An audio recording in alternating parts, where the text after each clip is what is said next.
제가 올해 몇 번째? 네 번째. 네 번째인가? 다섯 번째. 예? 그래서 요번에 이제 갑자기 2주 전에 이걸 말씀을 하셔가지고 굉장히 고민 많이 했습니다. 그전에는 한 2달쯤 전에 이렇게 얘기를 하셔가지고 그 2달 동안 고민을 해가지고 하는데 이번에는 2주밖에 고민을 못해가지고 도대체 어떻게 할까 했었는데 이것저것 생각을 하는데 예수님께서는 오시는 날이 얼마 안 남았다라고 이렇게 갑자기 하는데 그 예수님께서 태어난 그곳은 지금 피바다로 돼 있습니다. 그래서 그걸 생각하면서 그쪽이 어떤 곳인가 이렇게 생각을 해봤습니다. 우리가 흔히 얘기하기를 젖과 꿀이 흐르는 땅, 가나안 땅이라고 얘기를 합니다. 그 가나안 땅이 어디에 있죠?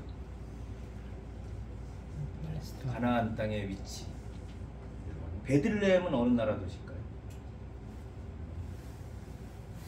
예루살렘은 어느 나라 도시죠? 우리가 생각을 해보면 이스라엘인가, 요르단인가, 시리아인가, 레바논인가, 팔레스타인인가 뭐 이것저것 얘기를 많이 할 겁니다. 그래서 그 지역을 지도를 찾아가면서 이제 정확하게 좀 알아보고자 이것저것 했었는데요. 꽤 복잡한 그쪽 지역이 있어요. 가나안 땅, 현재 팔레스타인과 이스라엘이 함께 있는데요. 특히 우리가 말하는 그 가나안 땅이라고 하는 그쪽은 그 팔레스타인 서안지구, 팔레스타인 자치지구로 되어 있습니다. 베들레헴, 팔레스타인 자치정부 안에 있는 도시입니다. 이스라엘 도시가 아닙니다. 그럼 예루살렘은 어떨까요? 예루살렘은 좀 특이하게 되어 있습니다. 중심부, 다시 말하면 도심 지역은 이스라엘이 차지하고 있고요. 그 다음에 그 변두리 지역은 팔레스타인이 차지하고 있습니다. 근데 이 지역은 그쪽 우리가 가나안 땅이라고 하는 그 지역 전체를 보자면 그 역사는 어느 누구도 그쪽의 주인인 적이 한 번도 없습니다. 이집트, 페르시아, 로마, 오스만, 유럽 등등에서 그 점령 전쟁이 엄청나게 일어났었고 지금도 사실은 그 지역에서 계속 그 땅을 차지하기 위한 전쟁을 하고 있습니다. 그러면 가나안 땅이라고 하는 곳은 굉장히 풍요로운 땅이냐? 또 그렇지는 않습니다. 그 중에서 그래도 조금은 낫다라고 하는 땅인데 거기에 그 넓은 들판과 그런 것들이 있기 때문에 좀 그래도 좀 이렇게 있는 땅이다라고 하는 것이고 그런 곳에서 우리는 그 예수님이 태어난 곳을 보게 되는 것입니다. 예수 그리스도가 탄생한 배경 이것을 보자면 기원전 한 3, 4세기경? 4, 5세기경? 그쯤인 것 같습니다. 그곳은 로마의 통치로 되어 있었고요. 그곳에는 블레셋 사람들, 다시 말하자면 팔레스타인이라고 불리는 그 지역에서 유대교를 믿고 따르는 유대인들과 여러 족속들이 살고 있었습니다. 물론 유대인들이 많았고요. 그 당시 로마 제국의 지배하에 있었기 때문에 많은 이들이 식민 통치에서 벗어나고자 많은 애를 썼지만 많은 민중들은 식민 통치하에서 많은 고통을 받고 있었고 그렇기 때문에 메시아를 기다렸는지는 모르겠습니다. 우리도 예전에 일제 식민 통치하에 있었기 때문에 잘 알겠지만 사실은 모두가 고통을 받는 경우는 아니었습니다. 우리 역사에서도 친일파가 있었듯이 그곳에서도 그런 사람들이 많이 있었습니다. 우리가 성경에 나오는 것 중에 사두개파라고 하는 그런 얘기가 있습니다. 여러 사제와 이런 사람들 중심으로 되어 있는 사두개파는 그 당시에 로마와 함께 손잡고 열심히 하면 된다라고 이렇게 생각했던 경우였습니다. 바리새파 사람들이 있습니다. 바리새파 사람들은 율법을 굉장히 강조하는 해였었고, 율법을 신봉하고 율법을 극히 준수해야 된다라고 하는 것이 강하게 있었습니다. 또 이런 이들도 있었습니다. 페세네파라고 이제 소수이긴 하나 공동체 생활을 하며 유대교리를 지키는 이들도 있었습니다. 그 이외에 유대인들이 많이 얘기하는 이방인들도 있었습니다. 사실 다시 말해서 이제 여러 족속이라고 얘기를 하는 이방인들도 있었습니다. 근데 이 상태에서 혹시 그런 생각 들지 않으세요? 이슬람하고는 어떤 관계가 있을까라는 그런 생각을 했어요. 사실 이슬람은 기원 서기 600년경에 만들어진 종교죠. 그래서 이 당시에는 유대인 이외에 특별하게 한 유일시인을 섬기는 그런 종교를 가진 것이 없었고요. 유대인 이외에는 거기서 다 다신 종교로 이렇게 돼 있었던 경우입니다. 우리가 일제하에 겪었던 것과는 약간은 다르게 이 지역은 로마의 통치하에서 유대교를 지키려는 움직임이 강했으나 그것만 보장해 주면 무엇이든 할 수 있다라고 생각하는 사람들이 많았습니다. 그래서 자기네 성정을 갖다 만들고 뭘 하고 하면 그냥 거기에서 만족하는 생활을 하는 경우가 꽤 많았습니다. 하지만 유대인이나 이방인들의 기득권층은 많은 것을 누리고 많은 부를 축적했던 것과는 우리와 별반 다를 것이 없고요. 새로운 메시아의 출현은 기층 민중들의 바람으로 이루어진 것이라고, 유대인의 기층 민중뿐만 아니라 이방인들이라고 하는 사람들은 양쪽에서 탄압을 받습니다. 뭐냐 하면 유대인들이 좀 더 많았었기 때문에 유대교를 신봉하지 않는, 유대교를 믿지 않는 이방인들 같은 경우에는 유대인들로부터도 핍박을 받았습니다.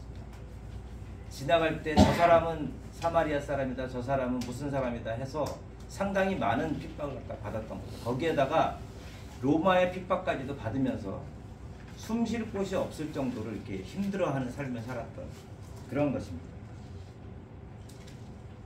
그런 시기에 예수 그리스도는 이 세상에 오셨고, 이러한 것들이 극계에 달하여 이루어질 때 예수님께서는 나귀를 타고 오신 것입니다.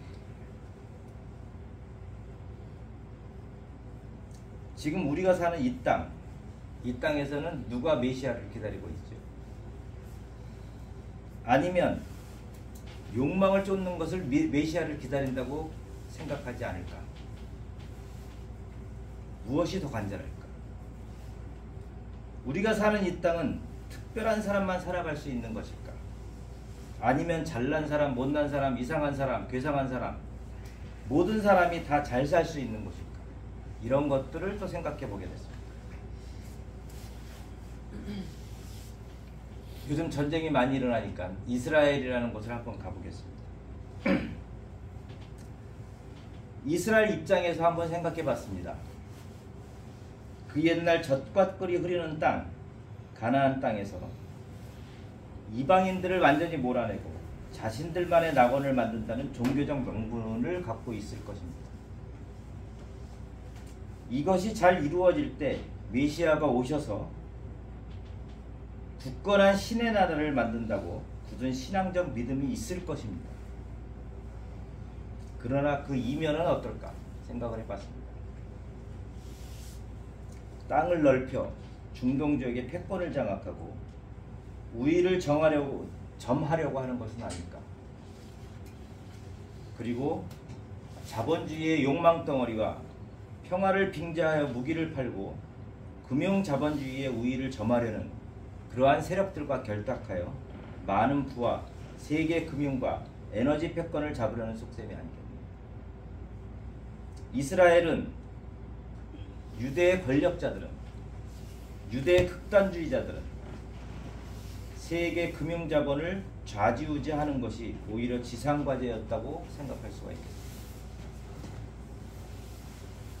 이들이 생각하는 메시아를, 이들이 생각하는 것은 이 메시아를 기다리는 것이 아니라 자본과 욕망을 극대화하는 것이라고 생각합니다.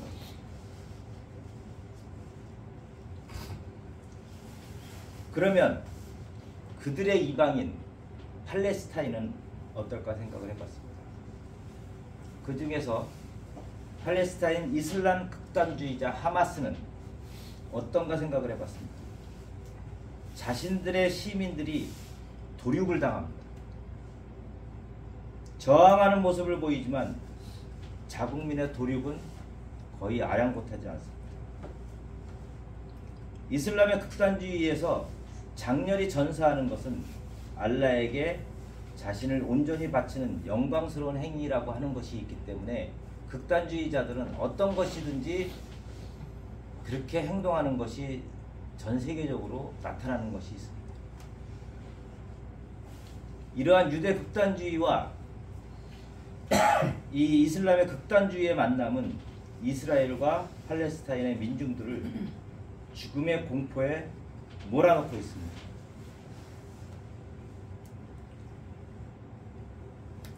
이들 민중들은 하루빨리 이 전쟁을 끝내고 평화로운 세상을 바라고 있는 것입니다. 바로 평화의 구원자 메시아를 바라고 있을 것입니다. 근데 이 극단주의자들은 어떨까요? 특히 이스라엘의 극단주의자들은 어떨까요? 이 이스라엘의 유대의 극단주의자들은 그것을 바라는 것이 아니라 온전히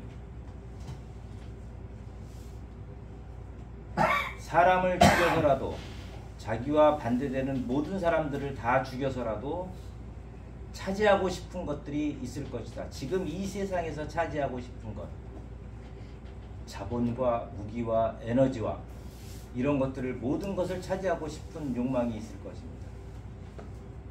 메시아를 바라는 것이 아니라 실질적으로 이 사람들은 메시아를 욕망으로 생각하고 있지 않을까. 예전에 우리가 많이 얘기했던 바알신이라고 하는 것을 생각하고 있지 않을까. 자신들이 그토록 뭐라고 했던 그 바알신은 이 사람들은 바라고 있는 것이 아닐까, 이런 생각을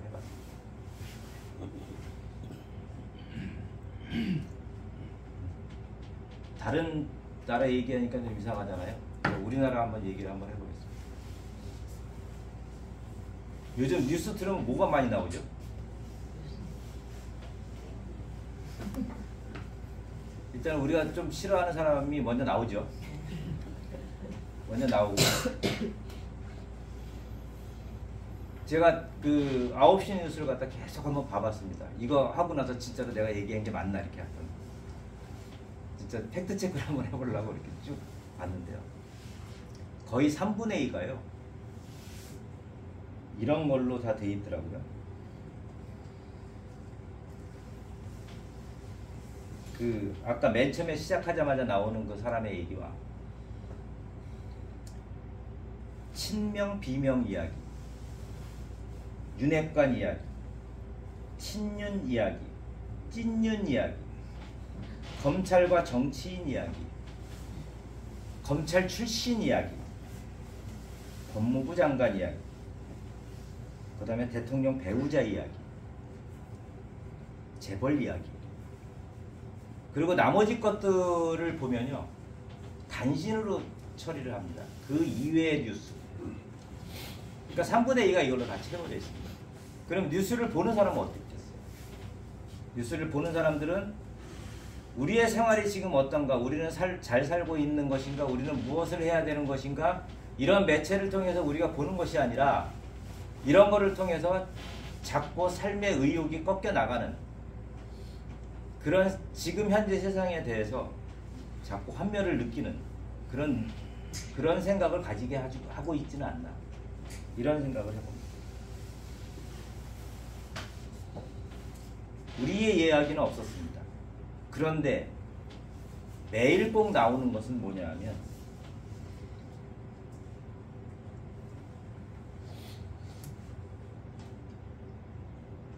거기에서 누군가가 생활고에 시달려서 죽었다라고 하는 그런 이야기는 거의 매일 나옵니다.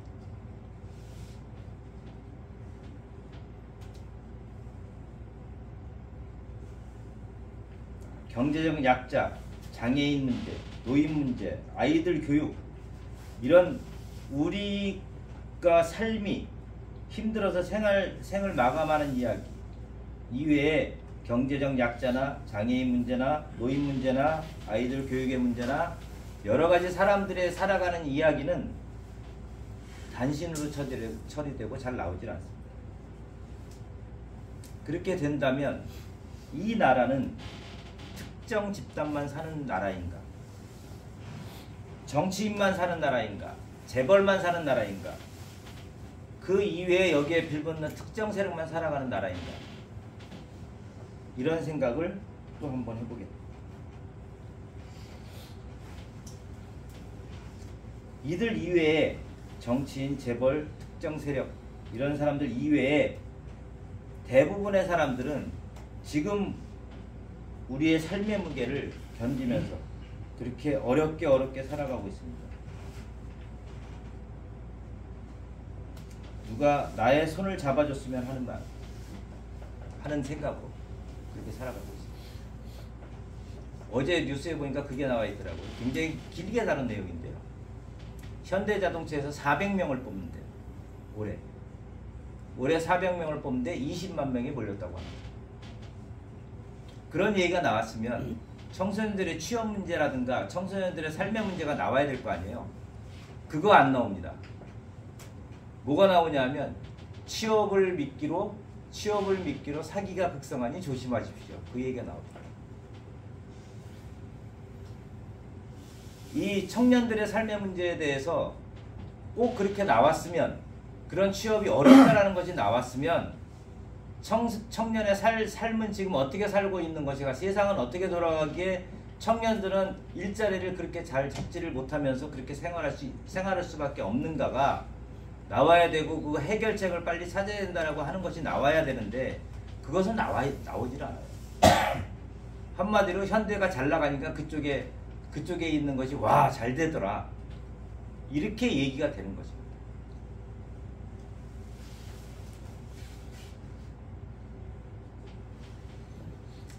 그러한 속에서 우리는 그렇게 살고 있습니다. 그런데 거기에 또 하나의 뉴스들은 매일 빠지지 않는 것이 있죠. 어제도 그런 것이 있었습니다. 드디어 우리도 핵공격에 대비해서 핵작전을 수행하는 곳에 들어갔다. 안보 1차장이라고 하는 사람은 우리 보고 뭐라 그러냐면, 우리 국민들이 이제 우리나라도 핵 IQ가 높아지기 시작했다라고. 전쟁을 하는데 너무 기뻐가지고 그 전쟁의 방법을 우리도 알았다라고 해가지고 그렇게 기뻐하는 그런 뉴스들이 나오고 있습니다. 바로 우리 마찬가지로 남북 문제가 있는 것입니다. 남북 문제는 어느 정권이든지 간에 그것에 대해서 평화롭게 해결하고자 노력했던 것은 사실입니다. 심지어는 지금까지 우리나라 민주정부라고 하는 곳에서 통일의 문제를 갖다 이야기를 할 때 노태우 정부에서 만들었던 남북 기본합의서가 기본입니다. 그것은 아직까지 유효하게 발효되고 있는 상황입니다. 그것의 기본 하에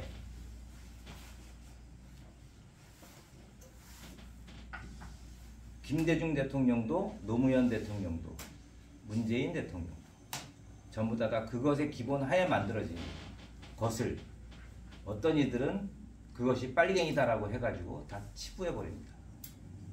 지금 상황에서 남북 문제에서 평화라는 단어는 빠졌습니다. 눈에는 눈, 이에는 이. 극단주의로 치닫고 있습니다.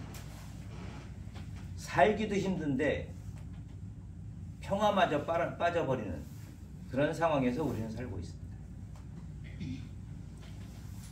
미국의 눈치에, 일본의 눈치에, 거기에 이제는 중국에서의 따돌림까지, 이 땅은 불안하게 그지없습니다. 이제 예수님의 오심에 대해서 생각을 해보겠습니다.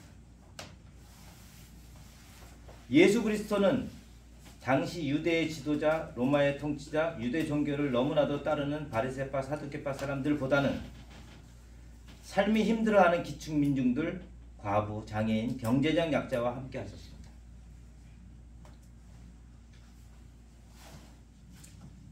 유대 율법을 지키는 것이 우선이 아니라 사람이 사람답게 사는 것이 곧 율법의 의미임을 실천을 하셨고, 하나님을 팔아 부당하게 경제적 이득을 취하는 이들을 꾸짖었습니다. 죄가 있다고 차별하는 이들에게 이 세상에 죄 없는 사람들은 돌을 던지라고 꾸짖었습니다. 유대 율법을 따르지 않는 이방인들에게도 똑같은 사람으로 대했습니다. 예수 그리스도는 이렇게 약자들에게, 소수자들에게 더욱 다가섰습니다.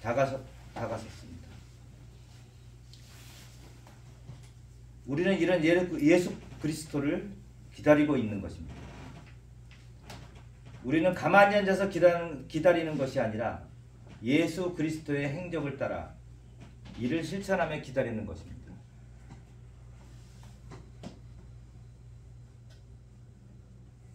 이 땅에 평화가 있어야 하고 정의가 있어야 하고 이것이 살아 숨쉬어 있어야 합니다. 정의롭게 생활을 하고 평화를 위해 기도하고 실천을 해야 됩니다.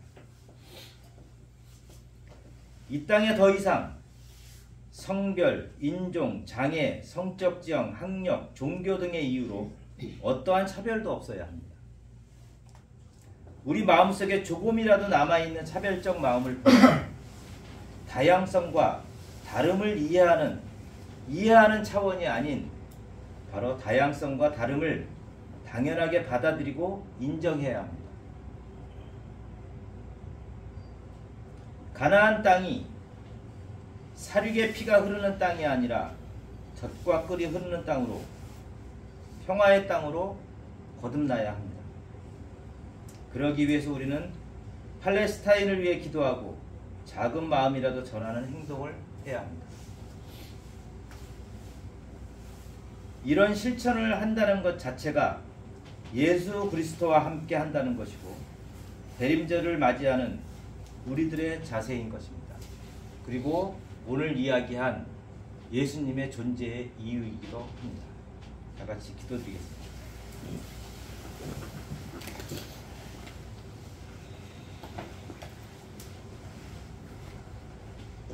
예수 그리스도를 기다립니다. 우리에게 평화와 정의를 주십시오. 팔레스타인에 평화를 주십시오. 예수 그리스도의 이름으로 기도드립니다. 아멘.